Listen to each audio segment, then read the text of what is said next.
Si no estás conmigo, estás contra mí. Si no quieres jugar, me llevo la pelota. Y el que no apoya a la presidenta es un traidor a la patria.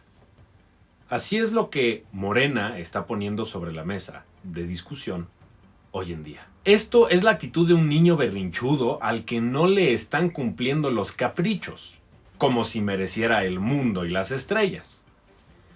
Pero la realidad se está imponiendo. México siempre ha sido un país con muchas dificultades a la hora de vivir la política virtuosamente. Y es que, ¿cómo no? Somos un país súper joven, apenas 200 años de independencia. No tenemos la experiencia que muchos otros países ya tienen. Y gracias al PRI, tampoco tenemos mucha experiencia con transiciones políticas pacíficas. Una parte fundamental de vivir una democracia real. Pero esto solo es uno de los muchos problemas que hoy también vivimos. No me he callado en mencionar que Morena se está aprovechando de una narrativa marxista y poco humanista. Es en la famosa tesis contra antítesis y da una síntesis. Y lo que quiere Morena es que la síntesis sea a conveniencia de ellos, imponiendo una visión donde quede claro que ellos son los ganadores. Y tampoco me he callado al mencionar lo absurdo que es esta narrativa a nivel realidad. Porque muchas veces en un conflicto no hay una tesis ni una antítesis. Hay muchas tesis y muchos puntos, casi como personas en el asunto, que tienen mucha validez y que tienen que ser tomadas en cuenta. El reduccionismo narrativo daña a México. La verdad es como un poliedro, y esto ya lo ha dicho incluso el Papa Francisco. Tú ves un lado del poliedro porque parece que tiene mucha luz, o ves otra cara, pero siempre hay partes que no se ven a simple vista. Y aquí es el esfuerzo del diálogo. El esfuerzo del diálogo está en encontrar la otra parte del poliedro, aunque tú de entrada no lo veas. Sobre esta misma línea, el diputado Sergio Gutiérrez Luna dijo una tremenda abominación para toda democracia. Gracias. Nunca debe considerarse prisa el hacer un llamado para cerrar filas en torno a una circunstancia como esta. Todos estuvimos atentos a lo que pasó y se platicó este documento, incluso se estuvo rebotando una posible redacción entre todos los grupos parlamentarios. Al final, los grupos que no decidieron apoyarlo, el PRI y el PAN, lo hicieron por circunstancias políticas. Y a nuestro juicio, el calificativo tiene que ver con quien le da la espalda a su nación, quien le da la espalda a sus connacionales, quien le da la espalda a los paisanos. Quien regatea el apoyo a la presidencia de la República, a nuestro juicio, es un traidor. Y es que vamos a desglosar todas estas declaraciones. Hay unas frases antes que dice: quien le dé la espalda a sus paisanos, quien abandone al pueblo. Y es que es muy romántico. Es muy romántico decirlo, pero vamos, demostrarlo es difícil. Pero por otro lado dice: quien no apoye a los suyos. Ahí hay algo sospechoso. Criticaron a cada presidente por apoyar mucho a su ciudad o a su estado natal. Y criticaron a cada presidente por no apoyar mucho a su ciudad o a su estado natal. Básicamente no había nada bueno ni nada correcto a hacer en esta situación. Hicieras lo que hicieras, te iban a criticar. Si los abandonas, eres traidor, pero si los apoyas demasiado, eres corrupto. ¿A qué estamos jugando? La respuesta es fácil: a destruir. Hay que entender que sí, es cierto que hemos tenido muchos políticos en nuestra historia que deberían de ser considerados traidores a la patria. Pero aquí no vamos a hacer una lista de sus nombres. Pero queda claro que, por ejemplo, quien causó una catástrofe real, como Matanzas, Gustavo Díaz Ordaz, y otros personajes que tenemos que entender que son complejos, y aunque tal vez merezcan el papel de traidores a la nación, pueda que no sea una historia que se deba analizar desde una visión de blancos y negros. Siempre las historias son mucho más complejas.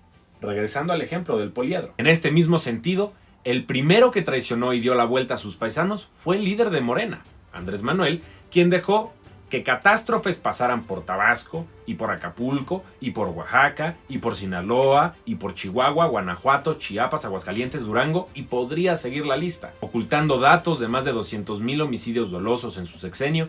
Y esos son los que se contaron, no sabemos los que no se denunciaron, así como la guerra del narco que está tomando lugar hoy en Sinaloa, resultado de la inacción del gobierno de Andrés Manuel, y no mencionemos la escasez de medicamentos, que no había quimios en un momento, pero Hoy no hay insulina o medicamentos de recetas básicas. Y la megafarmacia que se supone que estaba hecha para ayudar, no está ayudando. Incluso siendo la persona que dijo que acabaría con la corrupción, no quiso ahondar en lo absoluto en el caso de Segalmex.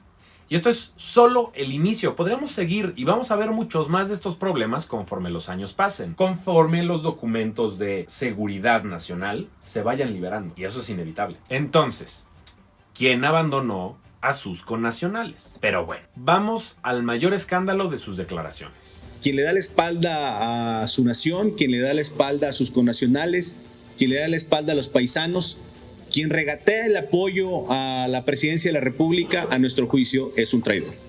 Lo que está diciendo es que no se puede negociar con el gobierno, que la presidenta debe tener la primera y la última palabra. Y quien la cuestione o quiera cambiar el renglón es un traidor. Esto es una dictadura de libro. Claro que no las dictaduras que aparecen en la SEP, porque no están enseñando bien las cosas. Y lo poco que enseñan es torcido e ideologizado. Y es que la esencia de una democracia es poder negociar, poder hablar, llegar a puntos medios y términos de trabajo.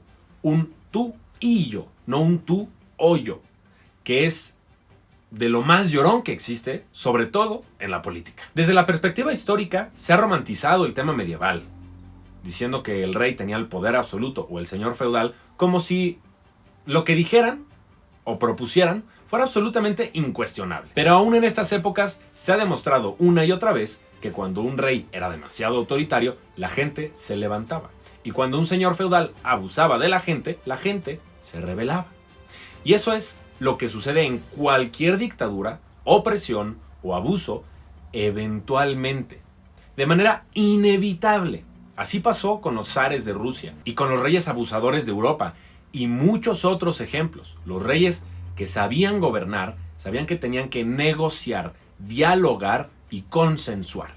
Esto fue, es y siempre será necesario en un buen gobierno, incluso si no es democrático. Es cierto que en momentos de peligro y de verdaderos problemas se asignaban a personas para no ser cuestionadas. Esto desde el Imperio Romano se ejercía y funcionaba. Curiosamente, esta figura es el dictador. La condición era que cuando acabara el problema se iba del puesto, se regresaba al sistema pacífico. Si seguimos esta lógica, hay de dos sopas.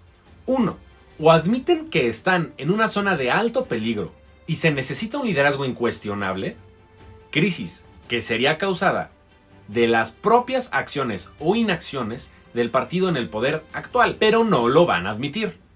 O admiten que estamos en una democracia y dejan de estar queriendo un poder absoluto e incuestionable. Porque esas son las dos salidas que hay por delante. Y México lo que necesita es claridad. Porque si vamos a admitir que estamos en una crisis, hagámoslo bien. Pero si no, entonces no juguemos al dictador. La vida en México es, sin duda, una maravilla. Basta con viajar un poco para constatarlo. Sin embargo, también es peligrosa. Tenemos de las mejores cosas en el mundo. Maravillas que solo ven en México. Y riesgos que solo se viven en México.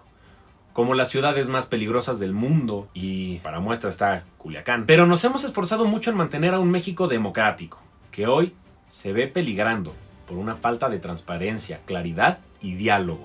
No dejemos que esto se haga costumbre, desde la presidencia de la República, ni de ninguna diputación, ni senaduría, ni ningún puesto, habido o por haber. Esto no es un juego, es el futuro de México, que está en nuestras manos. Ahora tú, que estás preparado e informado a influir.